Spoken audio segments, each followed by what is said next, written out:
Alright, so today I'm going to tell you everything that I've learned and figured out the hard way in my endeavor to get this sandblaster from Harbor Freight or Media Blaster up and running correctly.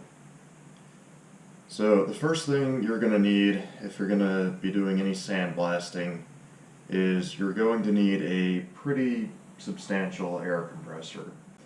If you see this one behind me here, this is a 60-gallon, 13.5 CFM at 90 psi air compressor, and this is adequate for intermittent use with this 20-pound pressure pot style sandblaster.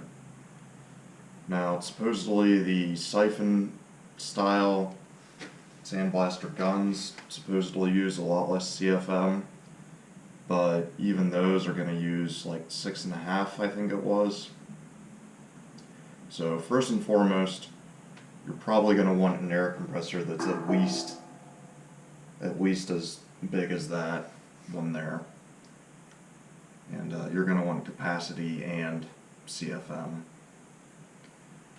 And so the main issues that I've had with the sandblaster have been getting it to not clog.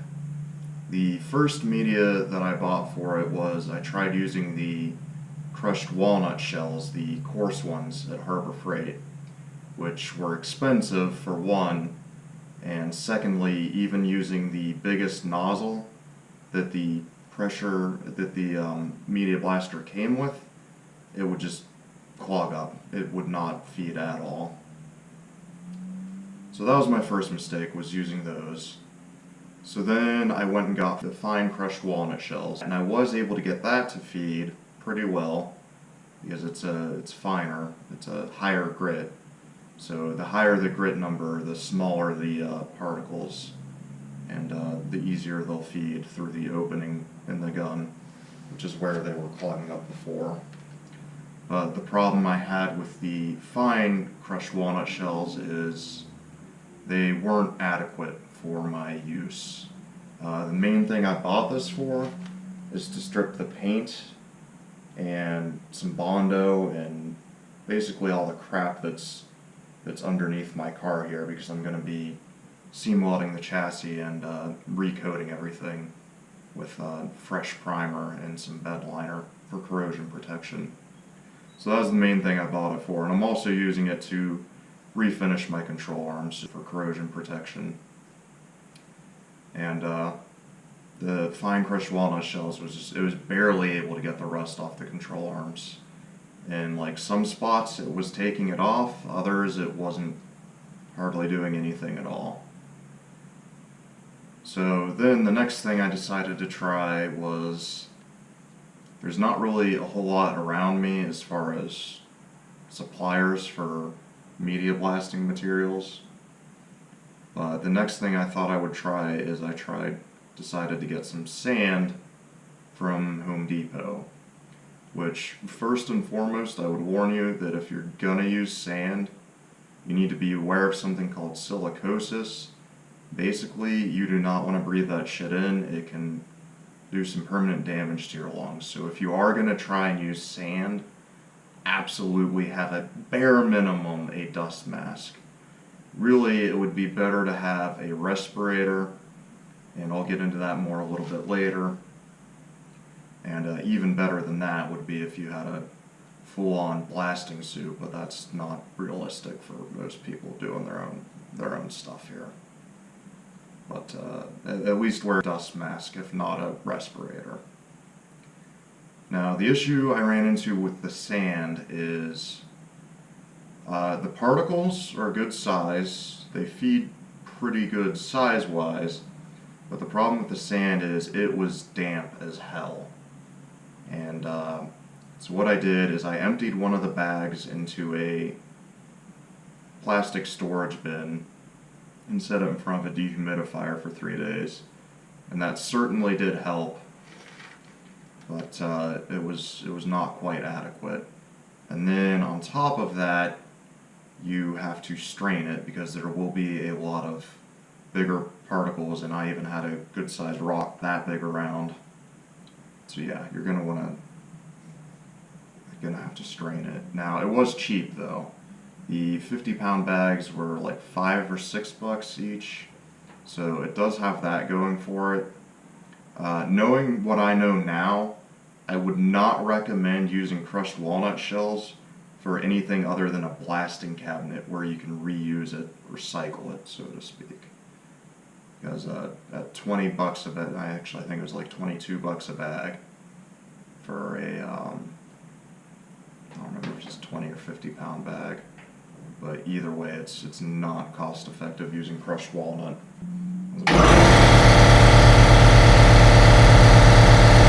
So anyways, as I was saying before I was so rudely interrupted, crushed walnut shells are not the way to go. I think what they might be adequate and what they might be good for is if you're just stripping paint, like on the exterior, so not like underneath of the car, where you've got all the grime buildup and the rust.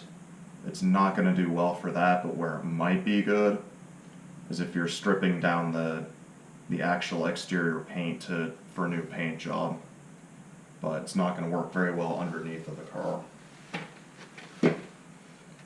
So then finally, what I came across is I found that Tractor Supply has some actual blasting media as well. And it's called Black Diamond, and it's either $6.99 or $7.99 a bag for a 50-pound bag. So it's a pretty good price, but when I first tried to go down there, yeah, they were out of stock of the red bag. You want the one with the red labels on it. The ones that are black is a coarser grit. I don't remember the grit size, but basically it's the black labeled bag it's too big. It won't feed. It'll clog up in your nozzle. So you want to get the fine one, which is in the red bag, and it's 3060 grit if I remember correctly. And that has actually been working quite well. I've not had any feeding problems with it. It was nice and dry, and it's cutting through the rust pretty good. Which the sand did work well when it feeded, but the problem is it's just too much hassle, and I can't get it dry enough easily. It's too much work trying to get the sand dry, and that's the main problem in it.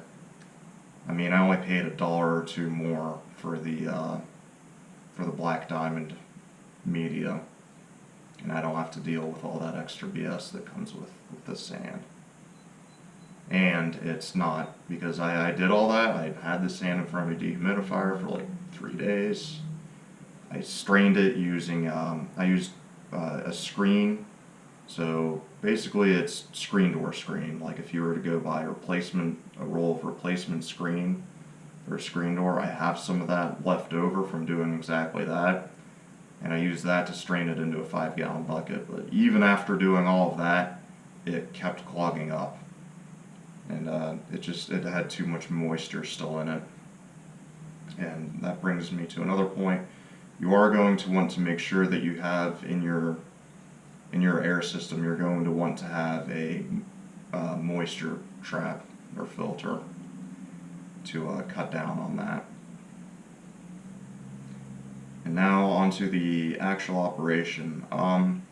It is generally recommended by most people who've bought these Harbor Freight pressure pots they have it at Harbor Freight as well. I think it's like another 10 or 15 bucks to get the Deadman Valve, which is this here, as opposed to the ball check valve that it comes with, because the ball check valve, it pretty much gets clogged up with the blasting media.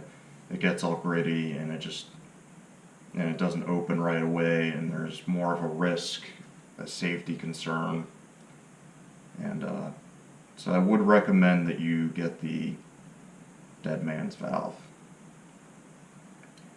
Now, as far as actually operating it, is something that I learned some things the hard way as well. So first off, if you ever take the air hose off of this while it's still pressurized, absolutely make sure that all the valves are closed.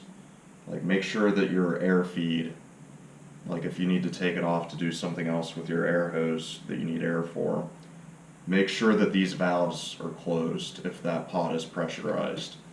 Otherwise, you will find out the hard way that that's not a good idea. I don't know if you can see that little bit of speckles on my hand. I made that mistake because I was in a hurry and I wasn't really thinking about what I was actually doing. So as far as actually operating it, you open this valve on the top all the way to pressurize the pot. And then this other valve, turn this so you guys can see better. This one is the one that feeds to the siphon hose. You're going to want to open that one all the way. Now, it doesn't really matter which of these you open first, honestly. But the one you want to open last, though, you always want to open your actual media feed valve down here. You want to open that one last, and you don't want to open it all the way. So the way I do it is first I open the valve to pressurize the pot, then I open the siphon feed for the hose that feeds the air through the hose directly. Then I pick up the Deadman valve and I press that down and hold it and blast the air through the hose. And while holding that down, blasting the air in the hose, obviously in a safe direction, and make sure you at least have some goggles on or something so that you don't get hit with particles. And while you're doing that with the air going through it, you slowly open the media valve on the bottom. And I'm finding that it usually wants to be somewhere between like probably a quarter to halfway open, or somewhere in the middle there is where it seems to want to be to get a good feed. But you basically crack that open until you get media coming out, and that should be good. And now onto safety equipment. So it comes with it's a rather cheap and flimsy blasting hood, which isn't really adequate. You aren't going to want to rely just on the blasting hood. For your eye protection, you're not going to want to use glasses because you could definitely still get particles in your eyes if you're just using safety glasses. At a bare minimum, you want to have some goggles that are sealed, like the chemical splash resistant ones are what you want to go with. And then the next issue is the dust. So you can use a dust mask, and I recommend that you use a dust mask. If you're using silica sand, or probably sand in general, I would say a dust mask at a minimum is an absolute must, ideally a respirator. Now for the other types of media, you can probably get away with not using a dust mask, and it's probably not going to be a big deal, but honestly I still wouldn't advise it. So I would strongly suggest you at least wear a dust mask. But the caveat to that is, with the dust mask and goggles, you're going to have problems with the goggles fogging up really badly, because when you breathe through that dust mask, all that hot air, hot moist air, goes right up into the goggles and they will fog up almost immediately. I read that there are a couple of tricks you can do. Namely, people suggest that you get a piece of tape, such as medical tape, seems to work pretty well from what I read, and you basically tape that across the top of your mask, and that's supposed to keep the air from escaping through the top of it right up into your goggles. Now the other solution is to use an actual respirator, because then it's coming out of an actual vent. It's not just blowing straight up into the goggles. I did break down and decided to get a respirator, and it has worked much, much better. I'm not having fogging issues now that I bought a respirator. I bought the 3M one. It was $54, I think, at Home Depot. I'm sure the other ones probably work well too. I went with that one because it's supposed to, I guess, help you stay cooler somehow, probably with the way the venting works or something. But also that particular model vents your breath downwards, where the other one's vented out. So I'm not sure if the one's venting it out, if you're leaning over, it might maybe come up into your goggles and make them want to fog up quicker. But so for safety equipment, I recommend a respirator, goggles, and a blasting hood, which you can get a better blasting hood than they give you. Like I said, it's a pretty cheap, flimsy thing. Harbor Freight themselves sell one. I think it's $10 or $15. That's better if you buy the one that's separate, not the one that comes with it. And then Home Depot, or not Home Depot, Tractor Supply does also sell a blasting hood that I think is $20, which it did look like it's probably better quality than the Harbor Freight. Then again, it might have been similar. I didn't look too closely. Another thing you want to get is, it is actually pretty loud. I would say that it's probably loud enough that prolonged exposure probably will damage your hearing. Now, how much you care about that, you know, that's kind of, if you do, you do. If you don't, you don't. But I would say if you're just using it briefly to do like a couple parts or something, if you're just using it for a couple minutes, then you probably don't really need to bother with hearing protection. But if you're doing like what I'm going to be doing here, and you're going to be blasting the entire underside of a car, you're probably going to want to wear some hearing protection for that. So just to do a quick recap of everything that I pretty much learned the hard way here. You don't want to use crushed walnut shells because they're not very cost effective in a pressure pot blaster such as this that's external. Now if you have a blasting cabinet, then it might not be a big deal because you can recycle the shells. But the other thing to consider is they're a pretty gentle media, so they won't really take much off. As I said before, they were not adequate in stripping the rust off of my control arms. And the other thing there is, like I said before, you want the 24 grit ones if you're going to use those in a blasting cabinet. But again, I don't recommend them for this application. The sand, it worked great when it works. The problem is it's a pain in the ass to try to dry it out, and I couldn't get it dry enough, which is why I still had problems with it.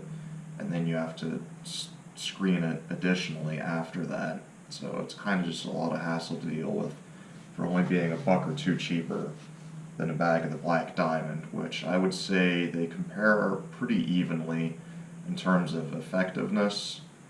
But the Black Diamond stuff, it's already dry, and I don't have to screen it, and it just works. So that's what you want to go with for your media if you're doing on this application for what I'm doing. So stripping paint and rust. Now, I'm not sure if you want to use it for, you know, areas that you want to look nice, like your bumpers and hood and all that. I'm not sure what kind of surface it gives you for a nice paint job. Now, for the underbody, it doesn't really matter because I'm not trying to make it look pretty, I'm just trying to get everything off there.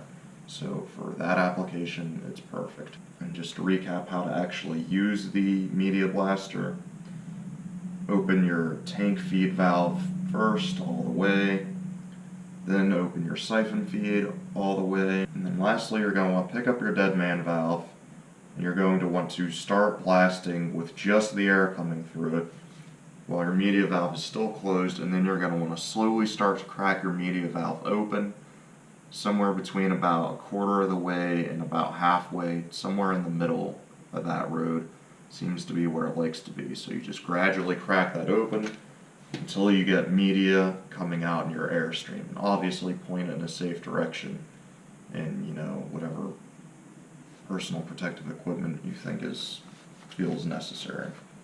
Which brings me to the next summary for personal protective equipment.